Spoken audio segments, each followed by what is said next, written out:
नमस्कार दोस्तों, आज हम सुनेंगे संतान सप्तमी व्रत कथा।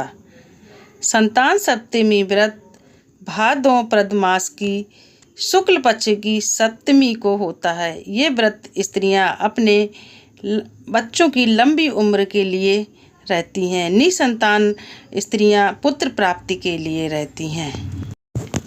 चलिए अब सुनेंगे हम व्रत कथा। एक दिन महाराज युधिष्ठिर ने प्रजाजनों के हितार्थ भगवान से कहा कि हे प्रभु, कोई ऐसा उत्तम व्रत बताइए जिसके प्रभाव से मनुष्यों के सांसारिक दुख क्लेश दूर हों, वे पुत्र एवं पौत्रवान हों। ये सुनकर भगवान बोले, हे राजन, तुमने बड़ा ही उत्तम प्रश्न किया। ये संसार नाना प्रकार के दुखों से भरा है। मैं तुमको एक पौराणिक इतिहास सुनाता हूँ, ध्यानपूर्वक सुनो। एक समय श्री लोमस ऋषि मथुरापुरी में वासुदेव देवकी के घर आए। ऋषि राज को आया देख करके दोनों अत्यंत प्रसन्न हुए और बोले, मैं जानता हूँ आप अत्यंत भगवत प्रेमी हैं और आप सदा भगवान विष्णु की भक्ति में लीन रहते हैं। फिर भी मैं देख रहा हूँ कि आपके मुख मुरझाए हुए हैं। इसका कारण मैं जानना चाहता हूँ। लोमस ऋषि ने कहा कि हे देवकी, दुष्ट दुराचारी कंस ने तुम्हारे कई पुत्रों को मार डाला है, जिनके कारण तुम्हारा मन अत्यंत दुखी रहना स्वाभाविक है।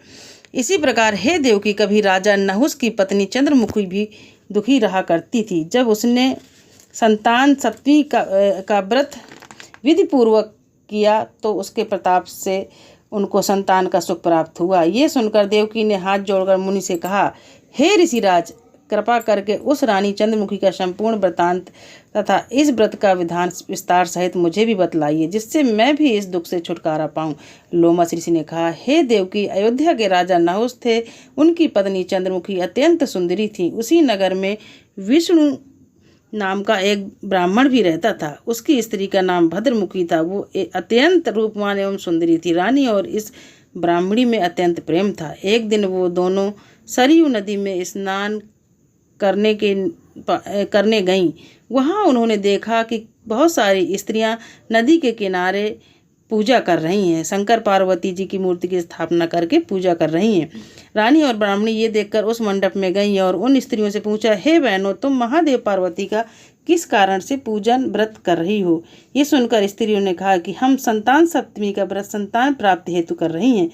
अभी हमने शिव पार्वती का पूजन चंदन अक्षत आदि से किया है। ये सब इसी पुनीत व्रत का विधान है। व्रत की विधि उनसे जानकर ब्राह्मणी ने भी इस व्रत को करने का मन बना लिया। रानी और ब्राह्मणी दोनों ने संकल्प लिया और घर वापस लौटकर वो ब्राह्मणी भद्रमुखी तो इस व्रत को नियम पूर्वक करती रही, किंतु रानी चंद्रमुखी राजमत के कारण कभी इस व्रत को करती, कभी न करती, कभी असावधानी के साथ इसे भुला देती।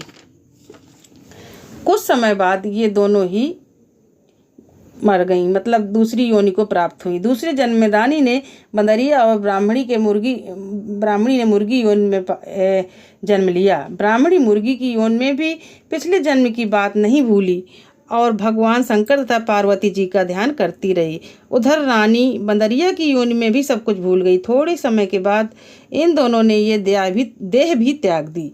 अब इनका तीसरा जन्म हुआ मनुष्य योनि में। उस ब्राह्मणी ने तो एक ब्राह्मण के यहाँ कन्या के रूप में जन्म लिया तथा रानी को एक राजा के यहाँ राजकन्या के रूप में जन्म लिया। उस ब्राह्मण कन्या का नाम भूषणा देवी रखा गया तथा विवाह योग्य होने पर उसका विवाह गोकुल निवासी भील नामक एक ब्राह्मण से कर दिया गया। ब्राह्मण भूषणा देवी इतनी सुंदर थी कि वो आभूषण रहित होते हुए भी अत्यंत सुंदर लगती थी। इतनी सुंदर कि कामदेव की पत्नी रति भी उसके सम्मुख लजाती थी। भूषणा देवी के अत्यंत सुंदर, सर्वगुण संपन्न, चंद्रमा के समान, धर्मवीर, कर्मनिष्ठ, सुशील स्वभाव वाले 8 पुत्र उत्पन्न हुए।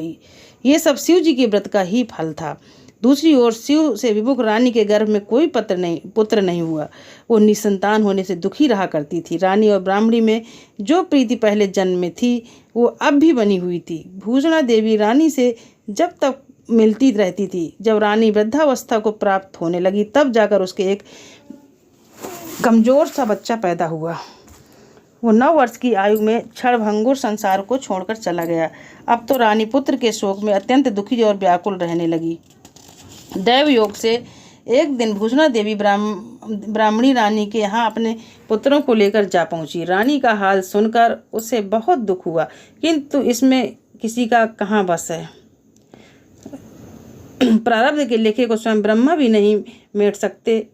रानी कर्मच्युत भी थी, इसी कारण उन्हें ये दुख झेलना पड़ा। रानी उस ब्राह्मणी के ऐसे वैभव और 8 पुत्रों को देखकर मन में ईर्ष्या कर उठी। उसके मन में पाप उत्पन्न हो गया। ब्राह्मणी ने रानी का संताप दूर करने के लिए निर्मित अपने 8 पुत्र रानी के पास छोड़ दिए और अपने घर चली गई। रानी के मन में पाप था। उन ब्राह्मण पुत्रों की हत्या करने के विचार से लड्डू में विष मिलाकर उसने भोजन करा दिया। सबने प्रसन्न हो भोजन पा लिया, परंतु भगवान शंकर की कृपा से एक बालक की भी मृत्यु नहीं हुई। ये देखकर तो रानी अत्यंत आश्चर्यचकित हो गई और इस रहस्य का पता लगाने का विचार किया। भगवान की पूजा सेवा से निवृत्त होकर एक दिन जब भूषणा देवी आई तो रानी ने उससे कहा कि मैंने तेरे पुत्रों को मारने के लिए विष मिलाकर लड्डू खिला दिए, किंतु इनमें से एक भी नहीं मरा। तूने ऐसा कौन सा दान पुण्य व्रत किया है जिसके कारण तेरे ये पुत्र नहीं मरे और तू नित्य सुख भोग रही है? तू बड़ी सौभाग्यवती है। इस सब का भेद तू निष्कपट होकर मुझे समझा, मैं तेरी ऋणी रहूंगी। रानी के ऐसे दीन वचन सुनकर भूषणा ब्राह्मणी कहने लगी, हे रानी सुनो, तुमसे 3 जन्म का हाल कहती हूँ, सो ध्यान पूर्वक सुनना।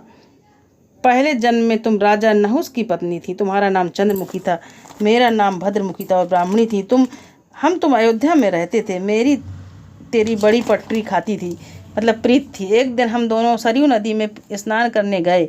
दूसरी स्त्रियों को संतान सप्तमी का उपवास करते देख, शिव पूजन का अर्चन करते देख हमने संकल्प लिया कि हम व्रत रहेंगे, किंतु तुम राजमत के कारण सब भूल गई। तुम झूठ बोलने का दोष तुम्हें लगा, जिसे तुम आज तक भोग रही हो। मैंने इस व्रत को आचार विचार सहित नियम पूर्वक किया, आज भी करती हूँ। तो दूसरे जन्म में तुमको बंदरिया का जन्म मिला तथा मुझे मुर्गी की योनि मिली। भगवान शंकर की कृपा से इस व्रत के प्रभाव तथा भगवान के नाम को मैं इस जन्म में भी नहीं भूली। निरंतर इस व्रत को करने का नियम अनुसार करती रही। तुम अपने इस संकल्प को इस जन्म में भी भूल गई। मैं तो समझती हूँ कि तुम्हारे ऊपर ये जो भारी संकट है उसका एकमात्र यही कारण है, दूसरा कोई कारण नहीं हो सकता है। इसलिए मैं कहती हूँ कि तुम भी इस संतान सप्तमी के व्रत को नियम पूर्वक करो तो कदाचित तुम्हारा संकट दूर हो जाए। लोमस ऋषि ने कहा कि हे देवकी, भूषणा ब्राह्मणी के मुख से अपने पूर्व जन्म की कथा तथा व्रत के संकल्प की बात सुनकर रानी को भी पुरानी बातें याद आ गईं और वो पश्चाताप करने लगी। भगवान शंकर एवं माँ पार्वती की अपार महिमा गुणगान करने के पश्चात रानी ने उसी दिन से नियम अनुसार संतान सप्तमी के व्रत करना शुरू कर दिया, जिसके प्रभाव से रानी को संतान सुख मिला तथा संपूर्ण सुख भोग कर वो रानी शिवलोक को गई। भगवान शंकर के इस व्रत का ऐसा प्रभाव है कि पथभ्रष्ट मनुष्य भी भूल कर अपने पथ पर अग्रसर हो जाता है, अंत में ऐश्वर्य भोग कर मोक्ष पाता है। लोमस ऋषि ने फिर कहा कि हे देवकी, इसलिए मैं तुमसे भी कहता हूँ कि इस व्रत को करने का दृढ़ संकल्प अपने मन में करो तो तुमको भी अब अपूर्व संतान सुख प्राप्त होगा। इतनी कथा सुनकर देवकी हाथ जोड़कर लोमस ऋषि से कहने लगी,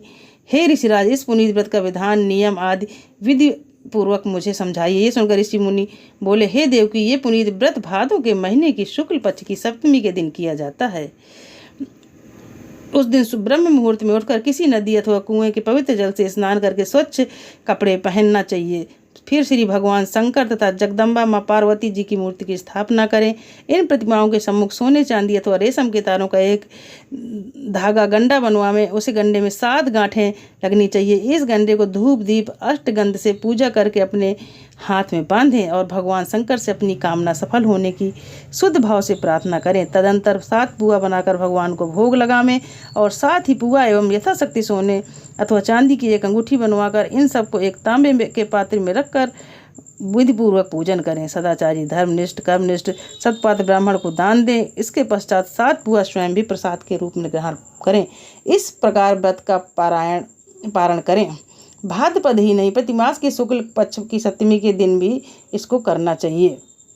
इससे समस्त पाप नष्ट होते हैं और भाग्यशाली संतान की प्राप्ति होती है। अंत में शिवलोक की प्राप्ति होती है। हे देवकी, मैंने तुमको संतान सप्तमी का ये व्रत संपूर्ण विधान विस्तार से वर्णन कर दिया है, उसको अब तुम नियम पूर्वक करो, जिससे तुमको उत्तम पूर्ण आयु संतान प्राप्त होगी। इतनी कथा कहकर भगवान आनंद कंद श्री कृष्ण ने धर्मावतार युधिष्ठिर से कहा कि श्री लोमस ऋषि इस प्रकार हमारी माता को शिक्षा देकर चले गए। ऋषि के कथा अनुसार हमारी माता देवकी ने इस व्रत को नियमानुसार किया, जिसके प्रभाव से हम उत्पन्न हुए। ये व्रत विशेष रूप से स्त्रियों को तो कल्याणकारी है ही, परंतु पुरुषों को भी समान रूप से कल्याणदायक है। संतान सुख देने वाला, पापों को नाश करने वाला ये उत्तम व्रत है, जिसे स्वयं भी करें और मनोकामना पूर्ण होने पर दूसरे से भी करावें। इस व्रत के से इच्छा अनुसार अपनी ओर से दूसरों को भी ये व्रत रहने के लिए उत्साहित करें। बोलिए शंकर पार्वती की जय, गौरी शंकर भगवान की जय। इति श्री संतान सप्तमी व्रत कथा संपूर्ण हुई।